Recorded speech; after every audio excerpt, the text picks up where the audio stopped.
अगर आप एटसी पे काम करना चाहते हैं या कर रहे हैं, अभी आपका अकाउंट नया है या पुराना है, ऑर्डर्स आपको आ रहे हैं या नहीं आ रहे, लेकिन आप एटसी पे सक्सेसफुल सेलर बनना चाहते हैं, अपने अकाउंट को आप ग्रो करवाना चाहते हैं, तो ये वीडियो आपके लिए बहुत इंपॉर्टेंट होने जा रही है। क्योंकि आज मैं टोटल 10 एटसी की हाई रिस्क पॉलिसीज को एक्सप्लेन करने चाह रहा हूँ, और इन 10 पॉलिसीज में से अगर आपने किसी एक पॉलिसी को भी वॉयलेट किया तो आपका अकाउंट परमानेंटली बैन हो सकता है, डिलीट हो सकता है, टर्मिनेट हो सकता है। एंड ये पाकिस्तान में बहुत सारे लोगों के हुए हैं, हो चुके हैं। दैट्स वाई मैं यहाँ पे ये वीडियो क्रिएट कर रहा हूँ। मेरे पास जो स्टूडेंट्स लाइव सेशंस भी ज्वाइन करते हैं जूम पे, उन्होंने पहले अकाउंट क्रिएट किया होता है, और अक्सर लोगों ने ये मिस्टेक्स की होती है जिनकी वजह से उनका अकाउंट डिलीट हो जाता है। एंड यू नो व्हाट कि एटसी एक ऐसा प्लेटफॉर्म है जहाँ पे अगर एक दफा आपका अकाउंट डिलीट हो गया, वो चाहे किसी भी वॉयलेशन की वजह से हुआ है, देन फिर दोबारा आपका अकाउंट बनाना ऑलमोस्ट इम्पॉसिबल है। कुछ ट्रिक्स लोग लगाते हैं बट वो इलीगल होती हैं। जब वो पकड़ी जाती हैं, एटसी का सर्च इंजन जब पकड़ लेता है, तो फिर क्या होता है, फिर वो अगेन बैन हो जाता है। एंड 2025 में एटसी ने हजारों की तादाद में अकाउंट्स को बैन किया, और 2026 के स्टार्ट में बिल्कुल यही हाल है।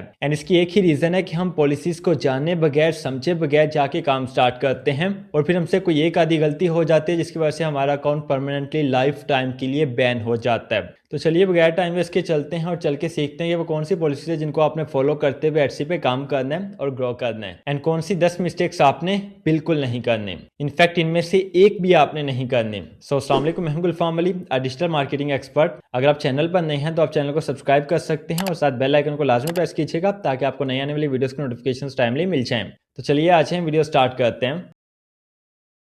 Mistake number 1 and one of the most important mistake ये लोग बहुत ज्यादा करते हैं। इस वॉयलेशन को कहा जाता है इंटेलेक्चुअल प्रॉपर्टी वॉयलेशन, और ये आपकी पूरी शॉप को एक झटके में उड़ा देती है। अब लोग यहाँ पे करते क्या है समझिएगा, कि एक नई शॉप क्रिएट करते हैं, वहां पे लिस्टिंग करते हैं, और जो डिफरेंट बड़े बड़े ब्रांड्स होते हैं उनको लोगो लगा देते हैं। लोगो नहीं लगाते तो नाम लगा देते हैं, उनके टैग्स लगा देते हैं, डिस्क्रिप्शन में उनको मेंशन कर देते हैं। जैसे फॉर एग्जांपल कार्टून्स आपने देखे होंगे जो कमर्शियली होते हैं, वो गूगल से उठा के कॉपी करके अपनी शॉप पे लगा दिए, या जो फेमस मूवीज के डायलॉग्स अपने सेल करना स्टार्ट कर दिए। अब फॉर एग्जांपल किसी मूवी में किसी फेमस एक्टर ने एक डायलॉग बोला है, और उस डायलॉग का उनके पास लाइसेंस है, उसको आप सेल नहीं कर सकते। किसी एक्टर का नेम आप लगा के भी सेल नहीं कर सकते, किसी एक्टर का नेम आप मेंशन भी नहीं कर सकते अपने टाइटल में, डिस्क्रिप्शन में, अपनी लिस्टिंग पे। जो सेलिब्रिटीज होती हैं उनकी फोटोज को भी आप यूज नहीं कर सकते, ठीक है। एक्टर्स की, सेलिब्रिटीज की फोटोज को भी, उनके नेम्स को भी आप यूज नहीं कर सकते। और इसी तरह जो ब्रांड्स हैं उनके आप लोगोस को भी नहीं ले सकते, ठीक है। किसी का लोगो आपने उठा के अपनी शॉप पे नहीं लगाना, लिस्टिंग में आपने ऐड नहीं करना, अपने थंबनेल पे आपने नहीं लगाना।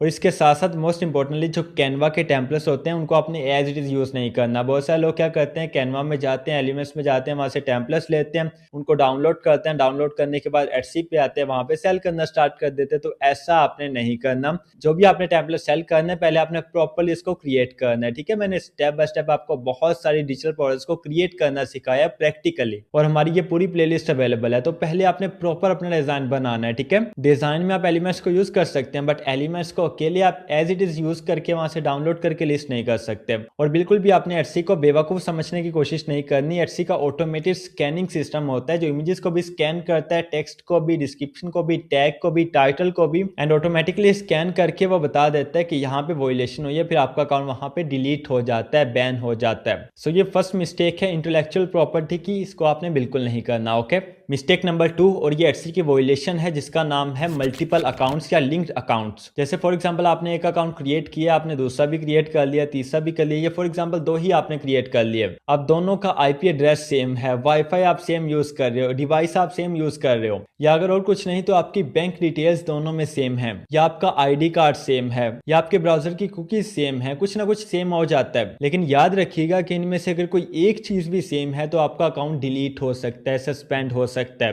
क्योंकि हम अकाउंट क्रिएट करते हुए ये ध्यान नहीं देते। और फॉर एग्जांपल अगर हो जाता है, बहुत सारे लोगों के ये मैच करते हैं, अब आपने इस अकाउंट में वॉयलेशन की है, ये अकाउंट आपका डिलीट हुआ है वॉयलेशन की वजह से, लेकिन ये लिंक्ड अकाउंट था, इस अकाउंट का कुछ ना कुछ इससे भी मिलता था, तो इसकी वजह से ये भी डिलीट हो जाएगा। एंड आप सोचेंगे कि मैंने इस पे वॉयलेशन की है, ये क्यों डिलीट हो गया, ये हो गया लिंक्ड अकाउंट की वजह से। तो आपका वाईफाई भी सेम नहीं होना चाहिए, आईपी एड्रेस भी नहीं, डिवाइस भी नहीं, ब्राउजर भी नहीं, बैंक डिटेल्स भी आपकी सेपरेट होनी चाहिए, और आपका आईडी कार्ड भी, आईडी वेरिफिकेशन भी आपकी सेपरेट होनी चाहिए।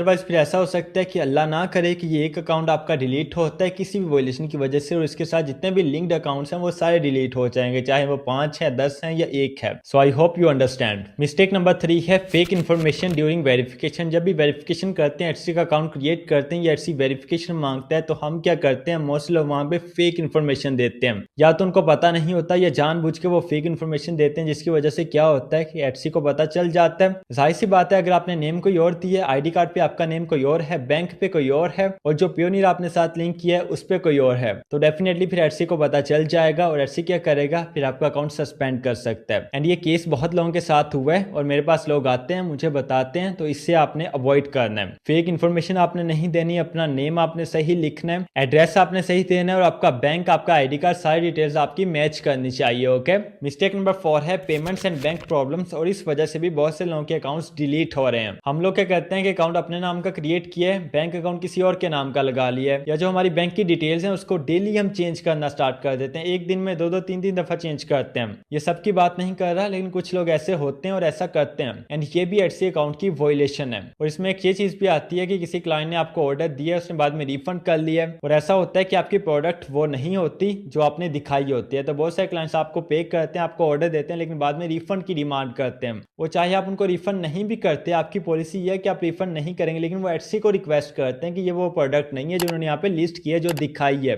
तो चाहे आप उनको रिफंड ना करें, लेकिन जो आपका अकाउंट है वो बैन हो सकता है, सस्पेंड हो सकता है। एटसी नोट करता है कि इस स्पेसिफिक पर्सन के खिलाफ इतनी ज्यादा रिक्वेस्ट आ रही है, रिफंड की रिक्वेस्ट आ रही है, तो फिर वो आपके अकाउंट को ट्रैक करता है और ट्रैक करने के बाद अगर आपका अकाउंट वाकई में वॉयलेशन कर रहा होता है, फिर उसको फ्रीज कर देता है और उसको सस्पेंड कर देता है। सो नंबर 1 तो आप कोशिश करें कि जो आपका अकाउंट है उसी नाम का आपका बैंक अकाउंट भी हो, एंड एक दफा जब आपने अपना पेमेंट मेथड ऐड कर दिया, फिर आप उसको बार बार चेंज मत करें। और डेफिनेटली क्लाइंट्स को वैल्यू प्रोवाइड करें, क्लाइंट्स के साथ स्कैम मत करें। जो आपने प्रोडक्ट दिखाई है, जो आपने लिखा है, वही आपकी प्रोडक्ट होनी चाहिए। ठीक हो गया। मिस्टेक नंबर 6 है कॉपीराइट एंड ट्रेडमार्क कीवर्ड्स। अब यहाँ पे क्या होता है, अब मैंने आपको पहले बताया कि आपने किसी ब्रांड का लोगो यूज नहीं करना, बट आपने किसी ब्रांड का नेम भी यूज नहीं करना। टाइटल में अगर आप नहीं करते, डिस्क्रिप्शन में नहीं करते, आप अपने टैग्स में भी नहीं कर सकते। जैसे फॉर एग्जांपल आपको लोकल एग्जांपल देता हूं, जैसे बाटा की कंपनी है, सर्विस की कंपनी है, या अगर मोबाइलों में आप लगाते हैं, आईफोन हमारे पास, एप्पल है, सैमसंग है, ये ब्रांडेड कीवर्ड्स हैं, इनको आप अपने टैग्स में नहीं लगा सकते, इनको आप टाइटल डिस्क्रिप्शन में यूज नहीं कर सकते, बिकॉज आपकी प्रोडक्ट उस ब्रांड की प्रोडक्ट नहीं है, लेकिन आप उसका नेम यूज करोगे तो क्या होगा कि एटसी समझेगा कि ये स्कैम है। और अगर एटसी आपको छोड़ भी देता है तो वो ब्रांड वाले आपको कॉपीराइट स्ट्राइक दे सकते हैं, जिसकी वजह से आपका अकाउंट बैन हो सकता है। मिस्टेक नंबर 6 है सरकमवेंटिंग रिस्ट्रिक्शन। ये एटसी की पॉलिसी का नाम है, एंड यकीन कीजिए कि ये इतनी खतरनाक पॉलिसी है कि आपने इसकी थोड़ी सी भी वॉयलेशन की तो क्या होगा कि आपका अकाउंट परमानेंटली बैन हो जाएगा, एंड देन डेफिनेटली आप नया अकाउंट भी क्रिएट नहीं कर सकते। और इसमें होता क्या है, ये अक्सर लोग करते हैं कि फॉर एग्जांपल आपको एटसी की पॉलिसीज का नहीं पता और आपकी एक शॉप बैन होगी, फिर आपने क्या किया, आपने फिर एटसी की पॉलिसी को पढ़ना नहीं गवारा किया, आपने उसको समझना गवारा नहीं किया, आपने नई शॉप क्रिएट कर ली, लेकिन आपने थोड़ी सी होशियारी की कि आपने वीपीएन लगा लिया। अगला अकाउंट जाहिर सी बात है आपके नेम से ओपन नहीं होगा, तो आपने किसी फैमिली मेंबर के नेम से ओपन किया, वीपीएन आपने लगाया, और फिर बड़ी होशियारी के साथ जो आपकी प्रीवियस अकाउंट की लिस्टिंग्स थी वही सेम आपने उठा के यहाँ पे लगा दी। ऐसा आपने बिल्कुल नहीं करना। अगर फॉर एग्जांपल आपका एक अकाउंट बैन भी हो जाता है तो पहले कोशिश करें उसको रीओपन करवाने की, उसकी अपील करें, कोशिश करें। अगर आपकी वॉयलेशन छोटी है तो आपका अकाउंट ओपन भी हो जाता है। मिस्टेक नंबर 7, इसको आप मिस्टेक कह लीजिए या प्रॉब्लम कह लीजिए, इशू कह लीजिए। इसमें ये होता है कि फॉर एग्जांपल अगर आपने डिजिटल प्रोडक्ट को लिस्ट किया है तो आपकी कस्टमर ने आपकी प्रोडक्ट बाय कर ली है, लेकिन आपने उसको डाउनलोड करने की एक्सेस ही नहीं दी। वो बेचारा वेट कर रहा है, प्रोडक्ट को डाउनलोड करने की कोशिश कर रहा है, बट उसके पास एक्सेस नहीं है, तो वो क्या करेगा, आपको बैड रिव्यू देगा। और जब बैड रिव्यू देगा तो क्या होगा कि आपकी शॉप पे बैड इंपैक्ट पड़ेगा।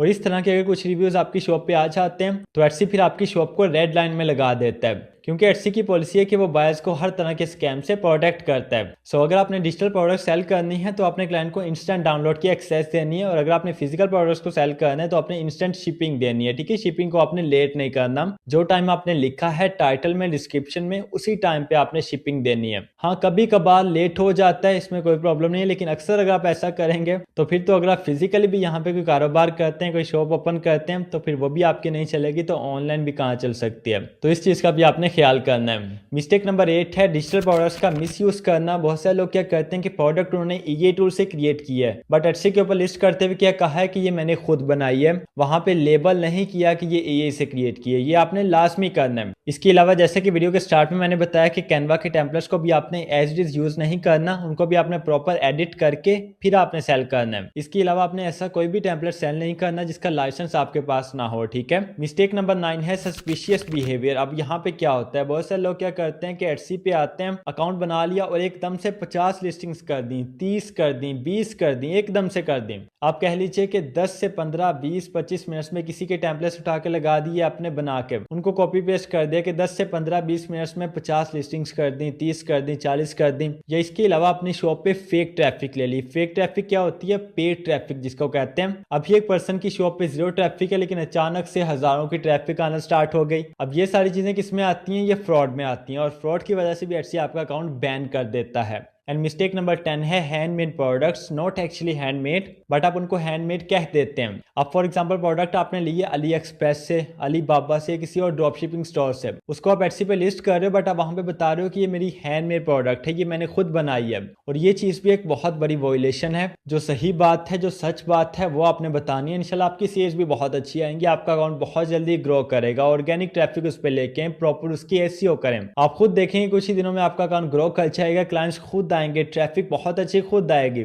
इंशाल्लाह बहुत अच्छी सेल्स आएंगी। अगर आपको ये सब नहीं पता तो आपने परेशान नहीं होना। ये मेरा कंप्लीट कोर्स है एटसी पे, 1.5 घंटे का ये कोर्स है, और अल्हम्दुलिल्लाह 1 लाख से ज्यादा लोग देख चुके हैं। बहुत सारे लोगों का काम स्टार्ट भी हो चुका है, ऑर्डर्स भी आना स्टार्ट हो चुके हैं, और बहुत अच्छे ऑर्डर्स आ रहे हैं। ये कुछ लोगों का आप फीडबैक देख सकते हैं स्क्रीन पे। और इनके अलावा बहुत सारे लोग हैं जो हमें व्हाट्सएप पे बताते हैं, कॉल्स करके बताते हैं, यूट्यूब की वीडियोस के नीचे कमेंट्स करते हैं। एंड यकीन कीजिए कि इससे ज्यादा खुशी की बात मेरे लिए और कोई नहीं है। तो इस कोर्स का लिंक आपको डिस्क्रिप्शन बॉक्स में मिल जाएगा, जस्ट आप 1 क्लिक करके देख सकते हैं और सीख सकते हैं। एंड अगर आप हमारे एटसी के लाइव सेशंस को ज्वाइन करना चाहते हैं, जो कि पेड जूम लाइव सेशंस हैं, तो ये नीचे आपके सामने व्हाट्सएप नंबर शो हो रहे होंगे, जस्ट आपने पे कॉन्टैक्ट करना है और आपको कंप्लीट गाइडलाइंस मिल जाएंगे। सो एटसी पे काम करते हुए आपने ये 10 मिस्टेक्स कभी भी नहीं करनी, इनफैक्ट इनमें से कोई एक भी आपने नहीं करनी, ओके। इसके अलावा अगर आपका कोई भी क्वेश्चन है तो आप कमेंट बॉक्स में कर सकते हैं। सो अपना बहुत सारा ख्याल रखिएगा, इंशाल्लाह मिलते हैं नेक्स्ट वेरी इंपॉर्टेंट वीडियो में। तब तक के लिए अल्लाह हाफिज।